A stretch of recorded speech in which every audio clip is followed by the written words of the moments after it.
Cylinder book பண்ண முடியாமல் சிரமப்பட்டுக்கிட்டு இருக்கிற எனதருமை பவுன் ஃபுட்ஸின் உறவுகள் கவனமாக பாருங்கள்.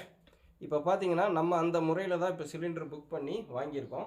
எந்த முறை அப்படின்னு கேட்டிங்கன்னா, நீங்கள் நிறைய பேர் எஸ்எம்எஸ் மூலியமாகவும் மொபைல் ஃபோன் மூலியமாகவும், அதாவது கால் பண்ணி மிஸ்டு கால் மூலியமாகவும் ட்ரை பண்ணி பார்த்துருப்பீங்க. இப்போ நம்ம சொல்கிறது என்னென்னா, இப்போ இது உதாரணத்துக்கு இந்தியன் ஆயில் அப்படின்னு வைங்களேன். இண்டேன் கேஸ் ஆன்லைன் புக்கிங்னு கூகுளில் சர்ச் பண்ணிங்கன்னா முதல்ல ஒரு லிங்க் வரும். அந்த லிங்க்கை வேணும்னா நம்மளுடைய ட்விட்டர் அக்கௌண்ட்டில் கொடுத்துட்றேன். ட்விட்டர் அக்கௌண்ட்டுக்கு உங்களுக்கு தெரியும்ல, ஜெம்சி நெட்ஒர்க்ஸ் அப்படிங்கிற நம்ம ட்விட்டர் அக்கௌண்ட்டில், அதாவது இப்போ எக்ஸ் தளம் வேணால் கமெண்ட் செக்ஷனில் லிங்க் தந்துடுறேன். அங்கே போங்க, லிங்க் இருக்கும். இங்கே வேண்டாம், இங்கே கொடுத்தாலும் ஓப்பன் ஆகிறதில்ல. ஸோ நம்மளுடைய ட்விட்டர் அக்கௌண்ட்டில் கொடுத்துருக்கேன், அங்கே கிளிக் பண்ணி போய்க்கலாம். இல்லைன்னா நீங்களே கூகுளில் சர்ச் பண்ணிக்கலாம். மறக்காமல் அந்த ட்விட்டர் அக்கௌண்ட்டையும் ஃபாலோ பண்ணி வச்சுங்க. நாளைக்கு ஏதாவது இந்த மாதிரி அறிவிப்பு கொடுக்கல லிங்க் ட்விட்டர் அக்கௌண்ட்டில் இருக்குங்கிறப்போ நீங்கள் அப்போ ஈஸியாக போய்க்கலாம். ஏன்னா மறுபடியும் இங்கே லிங்க் கொடுக்க வேண்டியதில்லை ட்விட்டர் அக்கௌண்ட்டுக்கு போகிறதுக்கு. ஸோ இப்போ தெளிவாயிட்டீங்கன்னு நினைக்கிறேன்.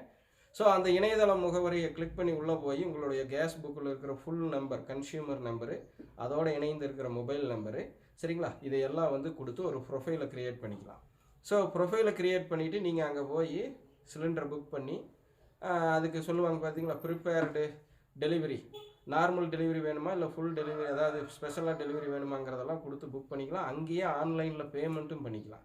இதெல்லாம் வந்து உங்களுக்கு ஒரே இடத்துல இருக்கும். நாளைக்கு எப்போ புக் பண்ணீங்க, எப்போ டெலிவரி ஆச்சு, எல்லாமே வெரிஃபையும் பண்ண முடியும்.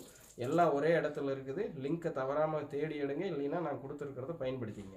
அடுத்து ஹெச்பிக்கு எப்படி, அப்புறம் பிபியா பாரத் கேஸுக்கு எப்படிங்கிறத அதுக்கான லிங்க்கையும் தனித்தனியாக தர்றேன். ஏன்னா எல்லாத்தையும் ஒரே இடத்துல வச்சா கன்ஃபியூஷன் ஆகிடும். இது வந்து இந்தியன் ஆயிலுக்கான பதிவு. அடுத்து ஹெச்பிக்கு தர்றேன். அதுக்கு அடுத்து வந்து பார்த்திங்க அப்படின்னா பாரத் பெட்ரோலியத்துக்கு தர்றேன். ஸோ தொடர்ந்து இந்த மாதிரி நம்ம போல நடுத்தர வர்க்க மக்களும் ஏழை மக்களும் பலன் பெற தேவையான விஷயங்களுக்கு ஃபாலோ பண்ணி, லைக் பண்ணி, சப்ஸ்கிரைப் பண்ணி, பெல் சிம்பிளை போடுங்க. இந்த ஜெம்சி பவுன் ஃபுட் செய்யும்.